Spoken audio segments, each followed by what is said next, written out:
Charter has increased its internet upload and download speeds again. I can download 8 songs in 3 seconds, or an entire movie in 2 minutes. I can do anything. I am the internet. Timothy? Invisibility! I can still see you, you know. Don't have Charter internet? Call today and get speeds up to 30 megs for only $30 a month. Welcome back to MSNBC's coverage of the New Hampshire Republican primary, with 74% of the vote reported. Mitt Romney in clear first place, 38% of the vote. Ron Paul in second, 23% of the vote. John Huntsman 6 points behind Ron Paul. Gingrich, Santorum, and Perry in fourth, fifth, and sixth. The distance between Gingrich and Santorum very close there, as you see. Looking ahead to South Carolina, obviously Jim DeMint as an important conservative in South Carolina. Nikki Haley, as Tom Brokaw was pointing out, perhaps slightly wounded in her standing in the state in terms of her tenure as governor. What are we expecting in terms of what happens next in South Carolina? Well, there's a lot of things unfolding here in the last hour, Rachel. You know, you got the conservatives now, I think, starting to line up behind Mitt Romney. Jim DeMint, who is probably one of the most coveted endorsers in South Carolina, is saying tonight to Mark Levin on his radio show that he says, I'm just sitting here listening to Romney's acceptance speech, and he's hitting a lot of the hot buttons for me and balancing the budget. And frankly, I'm a little concerned about a few Republicans who have criticized some of what I consider free market principles. The super PAC backing Mitt Romney, is being reported by Michael Isikoff tonight that that super PAC backing him has just spent $7 million in new ads in both South Carolina and Florida combined. They're going for the knockout punch. The Bain story continues to be out there. Conservatives are starting to rally around Mitt Romney with his win tonight at 38%. You've got Michelle Malkin, Hannity, Limbaugh, Jim DeMint, as I said, I just read his comment, Mark Levin and Ann Coulter are now saying that Mitt Romney is all about capitalism. The advice in the New York Times tonight that the advisors intend to cast Romney as the founder and chief executive of Bain Capital as a defender of market capitalism, a bedrock principle of republicanism, and to suggest that those who assail his business background are outside the party's mainstream. What Tom Brokaw was talking about earlier, that jihad, the Republican Party is on Newt Gingrich tonight, telling him back off. That's what I can read in all of this, and that they are circling the wagons fast and realizing that the money factor is in Mitt's favor. He's 2-0. It's going to be hard-pressed for anybody else to come out and win the nomination of this part, except, of course, the chance would be Ron Paul, and he could continue to build momentum. But it seems to me that the Republican Party is making a statement tonight that we're starting to damage our brand too much. We got too much infighting. We got to clean this thing up. But if Newt Gingrich believes that there is an audience in the Republican Party for the kind of anti-Bain attack that he has been making and wants to continue to make against Mitt Romney with a ton of money to do it, does he say, listen, Republican elites, I don't care. The Republican rank and file ought to hear this, since Democrats are going to use this against him, and in fact, it's indefensible. Does Newt Gingrich defy the elite on this? I don't think Newt Gingrich particularly cares, but I was struck listening to Chuck Todd's report earlier today about this fact that all of these campaigns have lost control of their destiny except for Mitt Romney, and it's a sign of your fundamental weakness when your strategic calculus changes from this is how we're going to win the election to this is how we're going to try and impact the race so that guy loses the election. Yeah. And that's one step away from being out of the race. So I think we come at it tonight with Mitt Romney in command of the race. But I also think that Howard Fineman, asked the most important political question of the race. What is Ron Paul going to do looking ahead? Will he leave the Republican Party? Will he mount a third-party challenge? Howard thinks he will. I think he won't, because I think it destroys the future of his Republican senator's son. But this is the biggest and most important question when you give consideration to the general election ahead. And who knows the answer? And the dynamic in South Carolina is going to be different. The unemployment rate in Iowa is 5.7%. In New Hampshire, it's 5.2%. In South Carolina, unemployment 9.9%.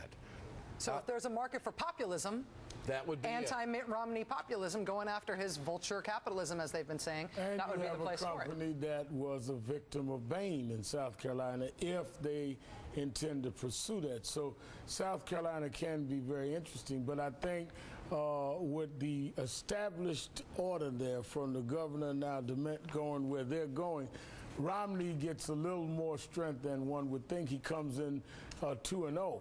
I think the two factors I keep saying, he's going to be Paul, and I think he's going to be just as much of a problem in the tent for the Republicans as he will be out.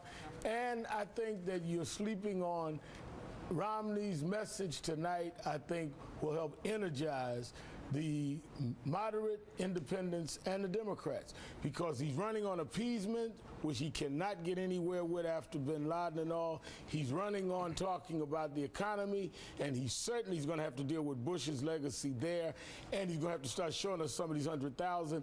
And he's running on the politics of envy. Working class people are not envious, they're injured. We're not jealous in this country. The economy's jaded.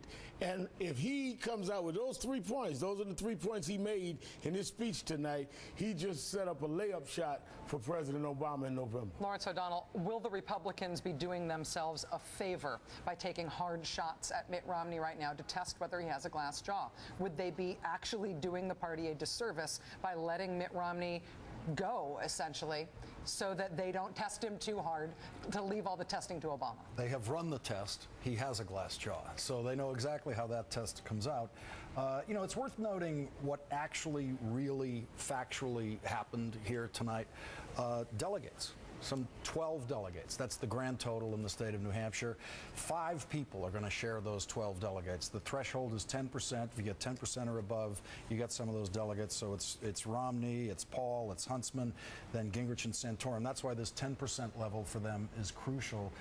They're both looking as though they're going to get above that probably, but that threshold matters. And so Al was right to point out earlier the Ron Paul delegates, but I don't see where Ron Paul picks up an amount of delegates going forward to the convention where he could actually end up being any kind of factor. I do think you got that issue about how are they going to behave, the Ron Paul delegates. That's an interesting issue in the convention. Inside the tent or out, a problem in either case. MSNBC's coverage of the New Hampshire primary continues in just a moment. Stay with us.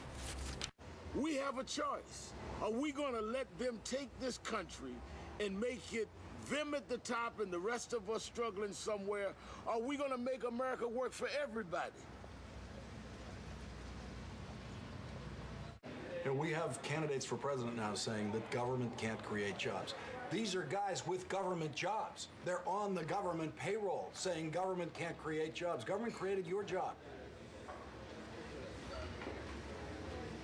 This is an RC robotic claw. A high school science teacher made me what I am today. Our science teacher helped us build it.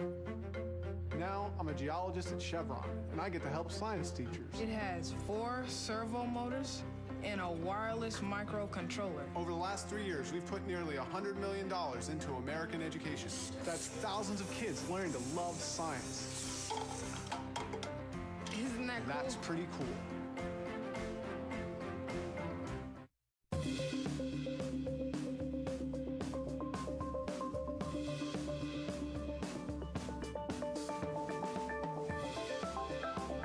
Microvision. Compact, full-size readers from Foster Grant. My boyfriend and I were going on vacation, so I used my city thank you card to pick up some accessories. A new belt, some nylons, and what girl wouldn't need new shoes? We talked about getting a diamond, but with all the thank you points I've been earning, somebody left the gate on. I flew us to the rock I really had in mind. The City Thank You Card. Earn points you can use for travel on any airline with no blackout dates. To the 5 a.m. scholar, the 2 trains and a bus rider, the I'll sleep when it's done academic. For 80 years, we've been inspired by you, and we've been honored to walk with you, to help you get where you want to be.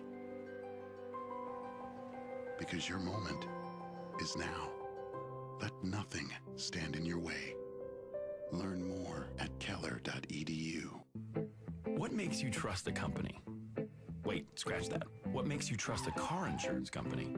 A talking animal? A talking character? A talking animal character? How fancy their commercials are, maybe? Or how many there are? But what about when a company's customers do the talking? Esurance customers are saying stuff like awesome and rockin'. And they aren't even paid to. Fancy that. Esurance. Insurance for the modern world. Click or call.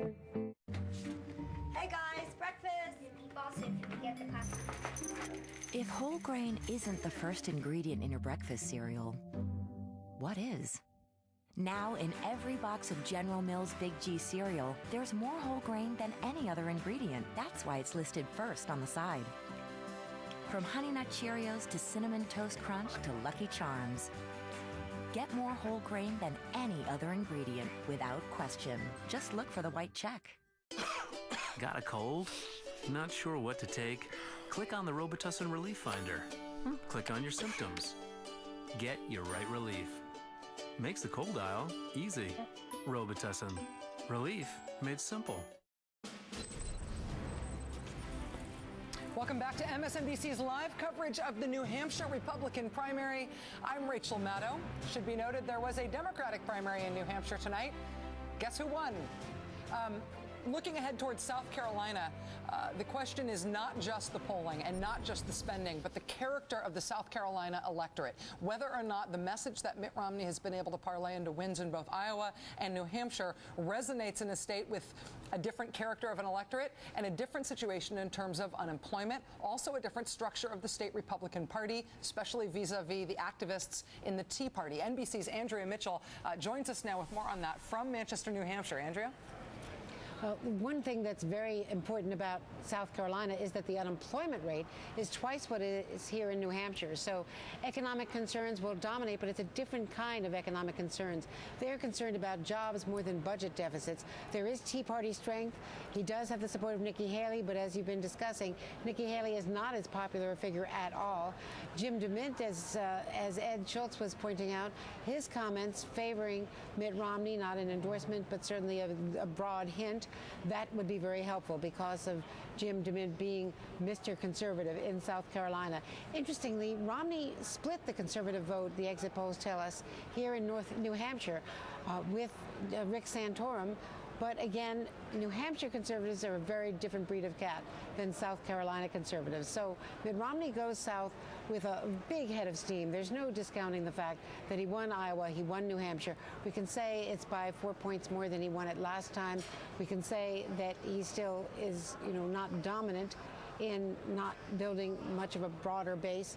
But at the same time, he is really consolidating a very strong hold on the nomination. It's going to be very hard to stop him unless the opposition, the un-Romneys, get together. And so far, as you've seen, everyone says they've got a ticket to ride out of here, and they are heading south. Huntsman is going to be on a plane in the morning, taking a commercial flight through Philadelphia. Santorum going south. Gingrich certainly is. And there's a lot of animosity, and both Gingrich and Huntsman have got a lot to prove against Mitt Romney, and they want to. Thank you, Andrea. Appreciate it. NBC's Michael Isikoff with more on Mitt Romney's plans for South Carolina. Mr. Isikoff, what do you have for us? Well, actually, just in the last couple of days, starting before tonight's returns, but continuing, the Romney Super PAC has bought up nearly $6 million in ad buys in both South Carolina and Florida. That exceeds that $3.4 million that the Gingrich Super PAC has bought up that we were talking about earlier. And what it really does underscore is the Romney folks are trying to close the deal right now, blow away their opponents by the end of the month, and they've got the financial muscle to do it. We've all been talking about Sheldon Adelson, the billionaire casino magnate who gave that big donation to the Gingrich Super PAC. The Romney Super PAC is flush with cash. It's growing, it's exceeding, and it has become quite the financial juggernaut, making a major difference in this race. Michael Isikoff, thank you. Let's go now to Chris Matthews in Manchester, New Hampshire. He's with John Harwood. Yeah, thank you. John's with us now. John, you were talking about, before we came on here, about Santorum. He's kind of the mystery man right now. He did so well in Iowa, not so well up here in New Hampshire tonight. He did, but he's got some plans going forward. And, you were talking with Rachel before about the tyranny of the tedium. Yeah, my phrase. Exactly. Mike Isikoff's point about the Mitt Super PAC was more tedium, right? But there's some chaos that's at odds with the tedium because nobody's getting out of the race. Rick Santorum, I talked to a senior strategist tonight, said they have raised $3 million in the last week. They did not spend one nickel of that money on broadcast television in New Hampshire. They started today a $1.5 million buy in South Carolina.